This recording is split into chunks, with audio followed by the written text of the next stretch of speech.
काय मग कसं काय? तुमची एक कॉमेंट होती, कधी वेज जेवण बनवतेस की नाही सांगते, पण त्याआधी आजच्या हलक्या फुलक्या मिनी ब्लॉग मध्ये तुम्हा सर्वांचं स्वागत आहे. आपले वार ठरलेले असतात, सोमवार, मंगळवार, गुरुवार शाकाहारी, बाकीचे दिवस शुद्ध मांसाहारी. एकुलती एक माझी सुरी, ती पण काल होन्नी तोडली. आता ही आहे म्हणा, पण हिच्याने ते एवढं काम चालत नाही ना.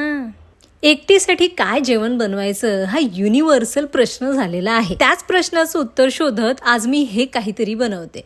ब्रोकोली, कोबी, बीट, ओ भारीतल्या भाज्या आहेत बरी का. आपल्या रोजच्या जेवणापेक्षा काही थोडं वेगळं बनवायचं असलं की एंट्री होते ती ह्याची. Utterly butterly delicious Amul butter. याच्या सोबत असलं की कसं सगळं काही एकदम असं इझी होऊन जातं. थोडंसं पॅनवर टाकलं, त्यात थोड्याशा भाज्या ऍड केल्या आणि बस. जमत असेल तरच करा, नाहीतर फुकटचा व्याप करा. थोडंसं मीठ आणि लिंबाचा रस. समोर ऑरिगॅनो आणि चिली फ्लेक्स पण दिसले म्हणून थोडं थोडं केलं ऍड, पण हे काय मॅन्डेटरी नाही हो. नाव it's time to serve. Amul butter फिक्या जेवणालाही कसं मजेदार बनवून टाकतं.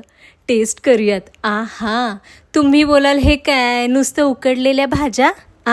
करून तर बघा आधी, मग कळेल. तुमच्यासाठी ना काहीतरी भारी असा प्लॅन करते मी. एक्झिक्युशनला थोडा वेळ लागेल, पण तुम्हाला खूप आवडेल. संध्याकाळचं आलं की काहीतरी समोर खायला दिसावं, हीच प्रत्येकाची इच्छा असते. म्हणून घेतलं सँडविच करायला. याची रेसिपी नंतर कधीतरी सांगेन तुम्हाला. आज कशी काय तर चहाची पण तलब झाली, म्हणून विचार केला चला मस्त आल्याचा गरमागरम चहा बनवूया. चहा आणि सोबत सँडविच, एकदम भारी कॉम्बिनेशन. मटन चिकन ठीक आहे, पण आपल्याला प्रिय आहे ती म्हणजे मच्छी, म्हणून निघालो. पाहताच मावशी होय गेलती काय मस्त रावच घेतला आणि आलो. आता जरा ताव मारतो जेवणावर, तुम्ही तेवढं फॉलो करून घ्या. आपण भेटू लवकरच.